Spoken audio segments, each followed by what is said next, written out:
welcome back here to a new edition of the LosAlamitos.com preview show. I'm your host, Jose Contreras. We're in a quick turnaround as we're recording on Wednesday, November 22nd.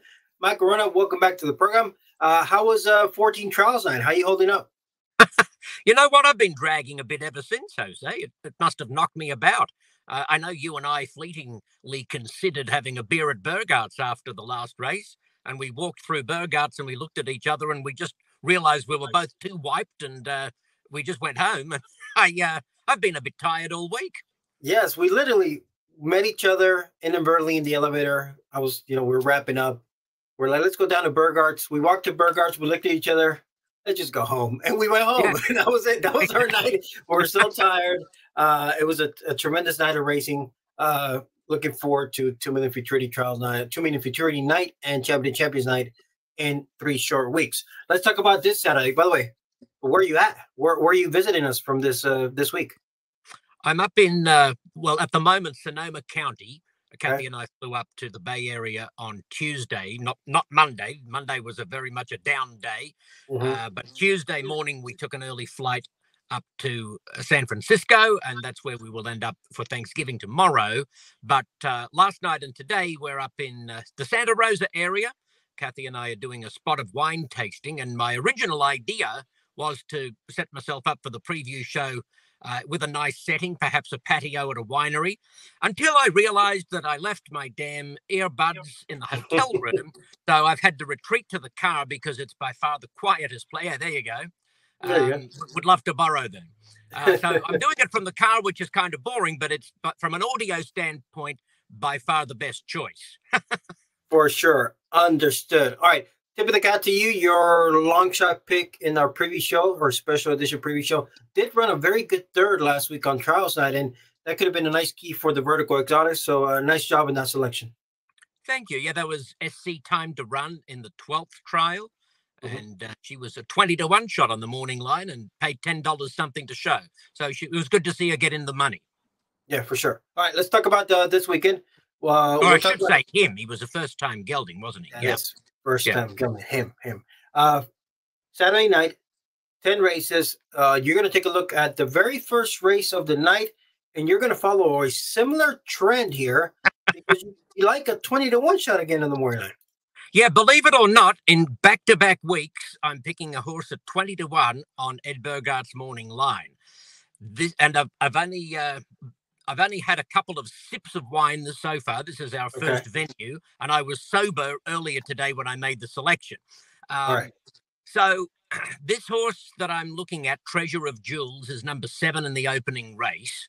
The horse has raced once, came in a distant last, and I'm thinking that there might be a big improvement for a couple of reasons. Number one, gets off the rail, gets to a wider post, and number 2, gets blinkers for the first time. I think that would really help this filly, because in the replay we're about to show you, she just seemed very green and timid along the inside. And there's a couple of other horses from this race that are in the race Saturday night, by the way. First of all, Treasure of Jewels has the inside post position, but is number 3 in the green silks. The horse in the orange with white cap is Super Annie, and the horse in the blue colors is Bad Cardinal. But as they come down with about 3/8 of a mile to go, look at the horse on the inside in the green within a couple of lengths of the lead, but just steadying there. There was sort of half a hole. She just wasn't confident about it. She was racing a little bit greenly, and she was kind of grabbed back at that point, and she continued to lose ground. She did absolutely nothing in the second half of the race, but I don't think she was really asked to. I think that she was pretty much saved for another day. She just didn't seem to know too much about what she was supposed to do. And I think that blinkers from an outside gate might really sharpen her up. I know this is an ugly watch. She's barely in the range of the camera. That's Super Annie finishing 3rd, and Bad Cardinal finished 4th after steadying going into the turn. So this could be a race to look at a few times for people assessing this opening race Saturday night, with 3 horses exiting that same race from October 28. On the same program, Jose, trainer Satchel Stevens had a winner. And this horse had flashed just a little bit of ability, just hinted at some ability in some morning works. And I think at 20 to 1 that I'm prepared to take a stab. She's got to find 15 lengths. But Yeah, for sure. I just think that she's getting completely overlooked, and that there are a couple of reasons where there might be improvement second time out. I think if you just focus on her first opening quarter there's something to grab on, because it looked like she had enough speed to keep up, but then that's when she got intimidated, had to lean back, check back, and at that point her race was over. So I wouldn't really look at the second half of the race. The early part of the race is probably the most important part, where she was trying to show some speed, which is something that you want to see going 1,000 yards. And now you're adding the blinkers, which might help here tonight here. Yeah, it's a long shot play. She deserves to be a long shot based on what result she came with on debut. But again, I just think that she might be an overlay. Maybe she's more like an 8 or 10 to 1 chance, in my opinion. And so let's see if we can sneak her into the money again, like the horse last week at big odds. Sounds good. So that's going to be your selection. Treasure of Jewels there for Mike Wrona, race number 1, 20 to 1 on the morning line on Saturday night. We do have 10 races on Saturday night. On Sunday night, we'll have trials for the SoCal Derby. The SoCal Derby will be run on our closing week of the year-round season, which will be the weekend after the Champion of Champions and the 2-minute futurity. All right, have a good rest of your Wednesday afternoon over there. Happy Thanksgiving to you and the missus, and to the family out there. Thanks so much. Happy Thanksgiving to you and all of our viewers, who of course won't be seeing this show till after Thanksgiving, but I hope it was a special holiday for everyone. Sounds good, Michael. Have a good day, and we'll see you back here at Los Alamitos. Good on you, mate. Hooroo. The Los Alamitos traditional pick six continues to rise. On July 2nd, a carryover of nearly $15,000 led to a total pool of over $150,000. On July 9th, a carryover of $15,000 led to a total pool of nearly $160,000. Plus, with no jackpot provisions, the Los Alamitos pick six can pay big time every time. And if we don't have a carryover going into Sunday night, we'll add 10 grand to the pool. That's right, the fast-rising Los Alamitos pick six is one of the country's best. Welcome back. All right, we now welcome Christopher Wade, your Los Alamitos analyst. Chris, speaking about the pick six, as we just saw the commercial, somebody took it down for well north of $30-something thousand on Sunday night on trials night. Yeah, $38,000 and some change, one ticket, and great hit. You had a couple long shot in there, so we're back. We had a decent figure. Had been trouble prone all his lifetime starts for Paul Jones and the Connections, and broke on the lead and beat a little bit of trouble with the favorite there on the ship in. That 5-horse, Silverback upset the apple cart, blew up the pick six and the late pick 4 as well for over $2,500. Yeah, those are nice payouts in the late pick 4. Mooning the Blues ended up. How about, let's talk about that last race. Mooning the Blues ended up missing the final by 0.00 something, and the horse was lugging in multiple paths. It's just so brutal to miss on a big dance like that, Chris, when just a little bit more racing luck, you would have made it into a $2 million futurity final. $2 million futurity beaten by a nose, a hair, and you very well could have qualified if you would have ran a little straighter course. But 2-year-olds with a little getting better with each subsequent start, more experience, and it's just a tough beat. It is. It is a tough beat there. It was Strange V posting the fastest qualifying time. I'll tell you who impressed me. It was 5-Hour Supreme. I remember you really liked this horse on the day we worked on TV together. This was a horse you closed out the late pick 4 with. And I was impressed how good of a time he put up that deep into the night, because nobody was really posting those rapid clockings that deep into the night on Sunday night. He did. He stepped up and he looked impressive. He went 19.782 compared to Train Station V, who went 19.766. So a little bit more of a oomph there, and we could be talking about the fastest qualifier in 5-Hour Supreme. I was very impressed with him. Him and Train Station V really set themselves apart that evening. And they certainly did. Like you said, 5-Hour Supreme won his prior race by a neck over a long shot for Monte Rosa in the final race as a heavy favorite. And I worked together, and it was impressive. But on my figures, his number was okay. But he just jumped up. Don't forget this horse on the Firecracker Futurity at Grants Pass for Quality Connections, and he broke the lead and extended, and he won like he was going to be 3 to 5. And when all said and done, very impressive figure, and we could very well have a 2-horse race. Yeah, it's going to be a fun one. We'll recap. We'll talk more maybe as we closer there to those 2-minute futurity final coming up in just 2 short weekends. Let's talk about your selection for Saturday night. You're going to take us to race number 9. Race number 9 is where you landed on your pick here for this week. 300 yards, maiden event for the quarter horses, 2-year-olds, and you like the looks of number 6, Favorite Runaway. Yeah, this is a horse that was well meant. Starting out, he was an A- worker on my charts way back in July, and ran some solid races. He's a trouble-prone horse. He's had trouble pretty much in each subsequent start. He had trouble in his last affair, but with everything factored in, trouble track variant, he's got a pretty good number, and he's been a horse to watch his last 2 starts, including the next time. Now we're going to give him a look here in this race. It's a long shot horse to watch. If you notice it from post number 1, he broke slow and brushed and skied inward, and lost some ground away from the barrier. Yeah, look, post 1, right there. He gets bumped at the start after a slow break, right? Yeah, then he kind of lugs in early, and he's trying to lug in. He's a little rank. He's doesn't like that inside part of the racetrack there. He's on his own, and he finished well. I mean, he's got run left to give without a shadow of a doubt. You can watch him gallop out very, very strongly. Now he gets a better post, and on my figures, he's got a big look at the outcome. That troubled start.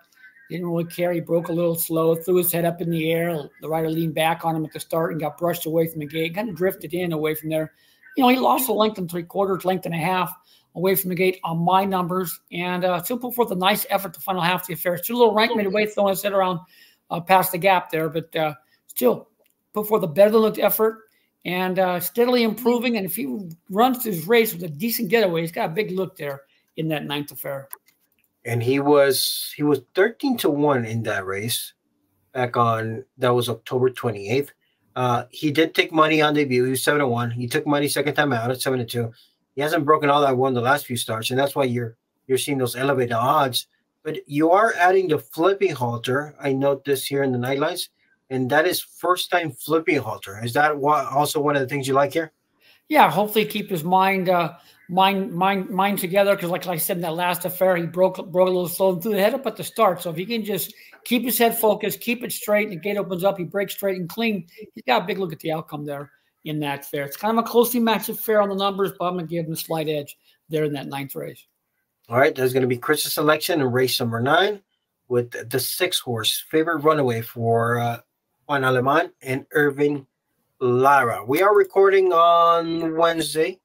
We're recording early. The racing office drew early, so we can get everything done before the Thanksgiving holiday on Thursday. Do you know what else you're handicapping for the night lines for this weekend already? Yeah, we're doing races 3 through 11 at Lone Star Park, and we're doing the last 4, 5, 6, 7, 8 at Evangeline Downs, and then of course our plays at Los Alamitos, including Favorite Runaway there in tonight's 9th event there on Saturday night.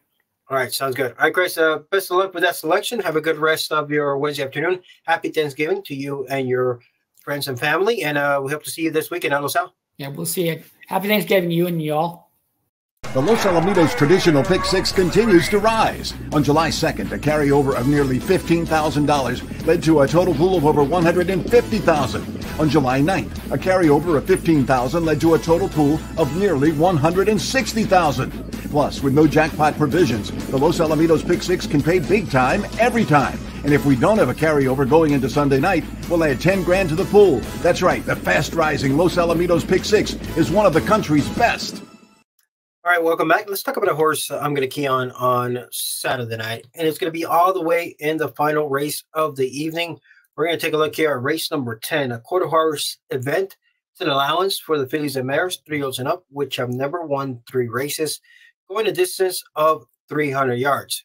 A Reverend Lady will be the 9-5 Moorlane favorite coming out of the Derby trial back on October 15th. She draws gate 1. Givina Hood probably cost her, might have been best in that effort last time out. That was off the first local start. She's going up in class. This is a tougher spot, so Givina Hood is going to have to improve. The horse I like and the horse I'm going to key on is the 3-horse. KT2s are wild for the barn of Paul Jones. Victor Salazar has been aboard in the most recent 3 starts. He was aboard prior to that. for her local maiden win back in April. So Victor Salazar knows this filly well. He's won both times aboard her, and I think she's in a good spot here tonight. Let's take a look at the replay from last time out. And KT2s Are Wild was in gate 6 in this field of 7 riders. With number 7. So she's actually the 7 horse. So she's the 7 horse here in this field. Her stablemate is Tina Rena, the 8 horse. But let's focus on the 7. KT2s Are Wild breaks fairly well, clean break, floats in here a couple of paths midway, and keeps lugging in, and puts up a solid effort. She ends up chasing her stablemate Tina Rena every step of the way. She finishes almost a length clear of third. Good final weight of 9.74. Tina Rena was the stablemate and the second choice on the outside at 2-1. And you can see Tina Rena, she got the jump on KT2s Are Wild, and from that point on, it just looked like KT2s Are Wild was always going to be second best here. So the outside two ran 1-2, but Tina Rena got the jump on KT2s Are Wild, and she chased her pretty much throughout the rest of the way. And there's a little bit of the difference right there too. You can see Tina Rena's keeping a fairly straight path, while KT2s Are Wild is drifting in and lugging in. Now Tina Rena is kind of floating into Engager, but you can see she was never difficult to ride, always keeping a fairly straight path, and that might have been made a difference as well as far as first and second.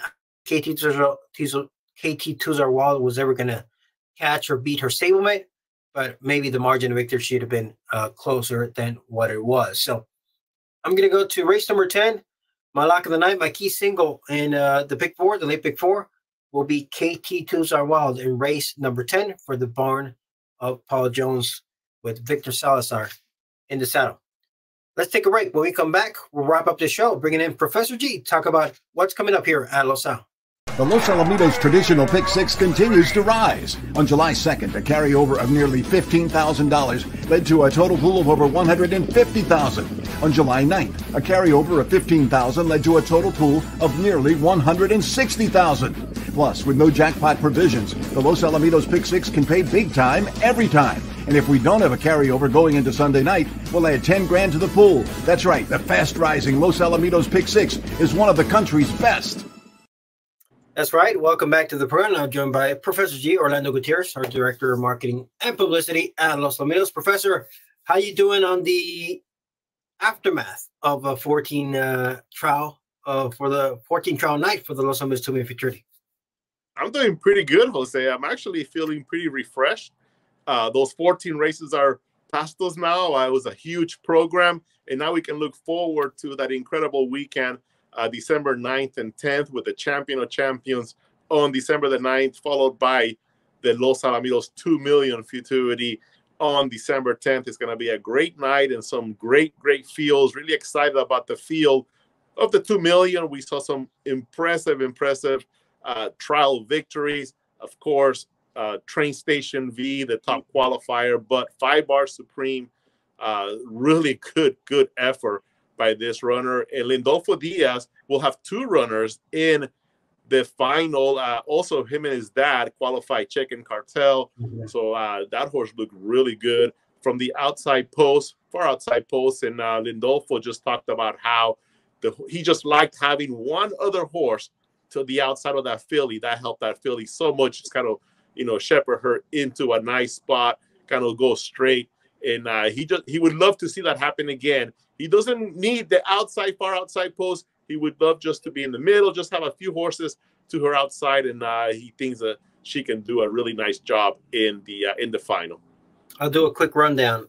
Train Station V, 5 Bar Supreme, AB Seis Corazones, Check-in Cartel, Relentless, Unrelentless, AB Wow, 8 Political Open Emerald, Southern Divine, Optical Illusion, and Think Again. Kev was a bubble time. Let's talk about the bubble time, Professor. Mooning the Blues wins the final trial. Ultimate drama, misses the final by 0.00 something. I mean, talk about just shaking your head at the type of race that you had. You win the trial. I watched Jaime Gomez walk from the grandstand all the way to the winner's circle. When the time came up, he wouldn't stop shaking his head. He's like, how did we not make it? It's just that kind of drama in a trial night like that. And to wait all that, all that time until it comes so close. That's just the heartbreak of a trial night. But Jaime Gomez also has a horse in the final, so at least he's got that to look forward to. But yeah, you're so right. Winning the Blues, he's had some good luck with the horses with that type of a name. Winning Blue also had some really nice races during her racing career. Won a couple of futurities here at Los Alamitos. So yeah, you're exactly right. A lot of influence from the Golden State Million horses like Think Again Kev on Relentless, who ran second in the Golden State Million. AB Wow, who ran third, and of course they'll all be trying to knock off Train Station V from the top pedestal. The horse won the Golden State Million Futurity and now comes in as the fastest qualifier to the 2 million. Can't wait for those for that trial. So it's gonna be that final in just 3 short weekends. Well, essentially now 2 short weekends as we're approaching this weekend's races. Let's talk about tip of the cap. I'll take my hat off here to the horse players. Look at this handle, Professor. 2.5 million plus on 2 million trials night this past Sunday. Yeah, if you take away 2020, the handles from 2020, this would be the highest of all time here at Los Alamitos. And of course, 2020 Los Alamitos was so fortunate to continue to race during the pandemic, and we had some humongous numbers. As you recall, there weren't many racetracks going. So for that period of time, Los Alamitos was the center of horse racing, especially at nighttime. Very few racetracks running during the nighttime, and we had some great handles. But look at that, with the 7th highest figure of all time, the Los Alamitos 2 million futurity night that just happened here this past Sunday. So just like you said, thank you so much to the horse players who came in full force, supported these trials, had a lot of fun, I'm sure, bidding these trials. Hopefully they cashed a lot of tickets. And again, right there in the top 10. And, it's one of the biggest nights ever that we had at Los Alamitos. In the trials, we had 14 trials. The last time that we had that many trials was also for the 2 million futurity. That was back in 2021 when we had 14 trials for a futurity. So a big night all around, some outstanding numbers all around. We had 3 pick 4s, and they were bet really nicely. The pick 6 had over 62,000 when you had the 10,000 that we had on Sunday nights. So some big pools to chase after. And again, hopefully horse players out there cashed a lot of tickets on the night. Yeah, well done. Well done. Good performance to be had. And it was great track conditions. And of course, great performances by many of those contenders. Let's talk about what's coming up on the schedule on Los Alamitos. Of course, we talked about how that Champion of Champions and the 2 million futurities coming up the 9th and the 10th. But this Sunday, we'll have trials for the Southern California Derby. That race is to be run the following weekend after 2 million and Champion of Champions. Yeah, we have 28 horses, Jose, that have been entered into the trials to the Southern California Derby. The purse for this race, this Grade 2 event, is over $162,000. And there you can see some of the top names going into these Derby trials this Sunday night. Topping the list, Future Version, winner of the Governor's Cup Derby, also qualified to the Los Alamitos Super Derby.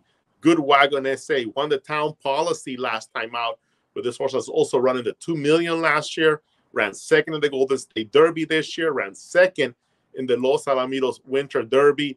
This horse is all class.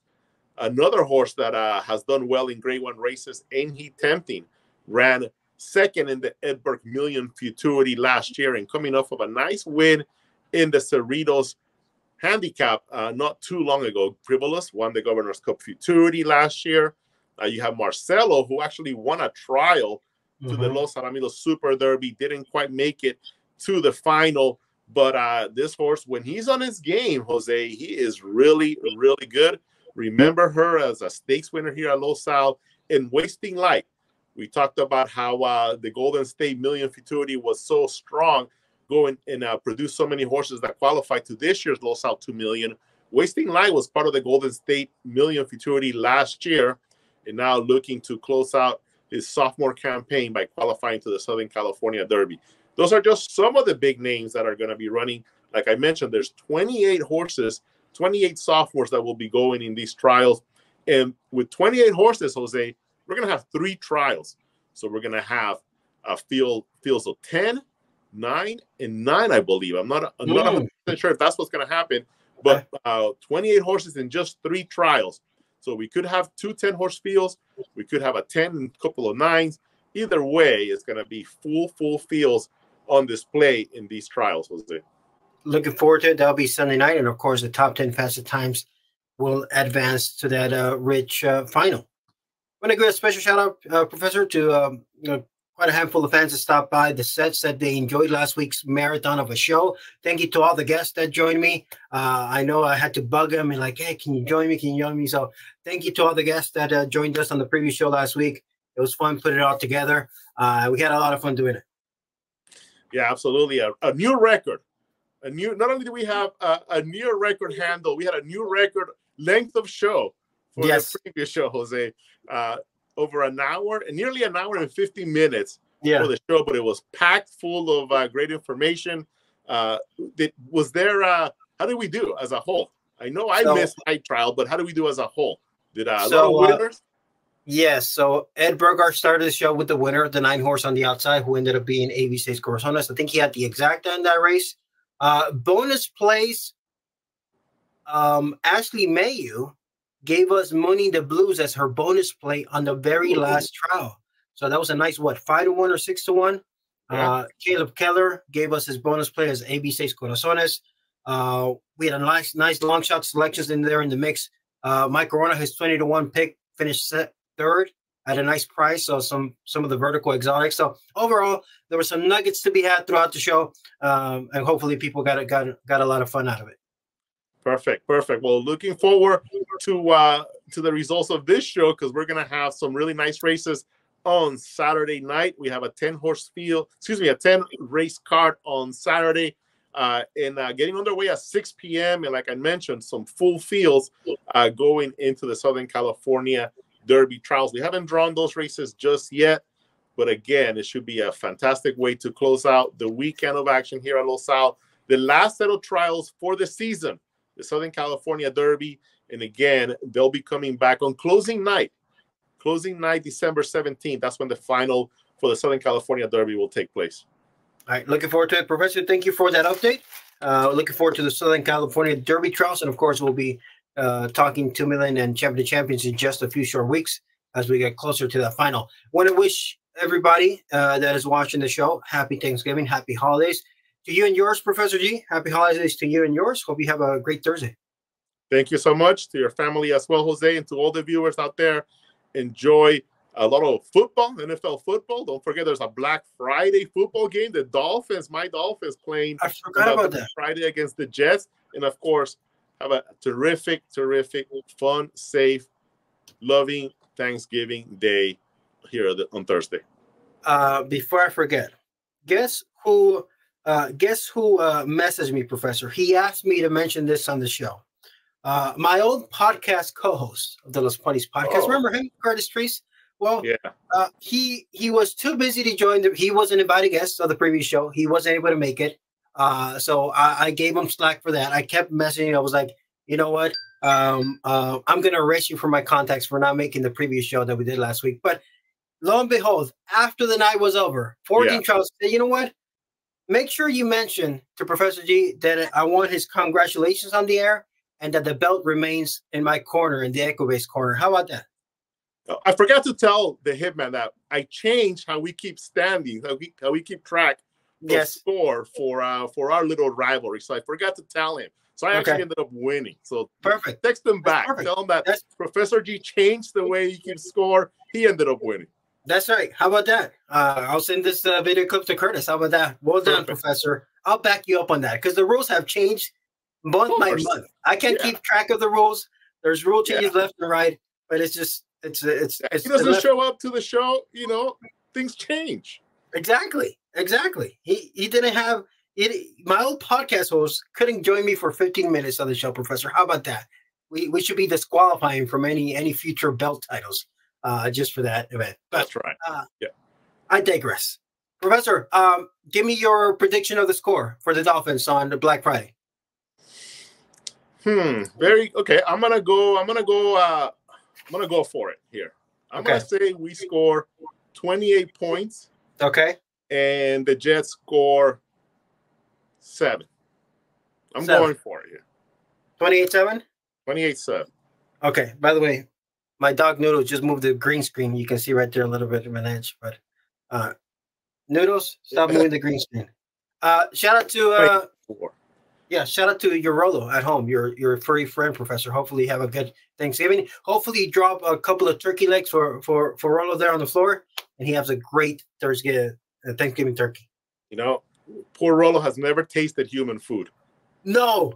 Not Professor. once. Not once. But what I will do is I will send you a photo of Rolo wearing his Dolphins shirt. Yes. All right. We can show it in the next week's show. Sounds good. Sounds like a plan. Professor, okay. Happy Thanksgiving to yours, to all the viewers as well. Have a good rest of your Wednesday afternoon, and we'll see you this weekend at Los Alamitos. Thank you so much, Jose. Bye.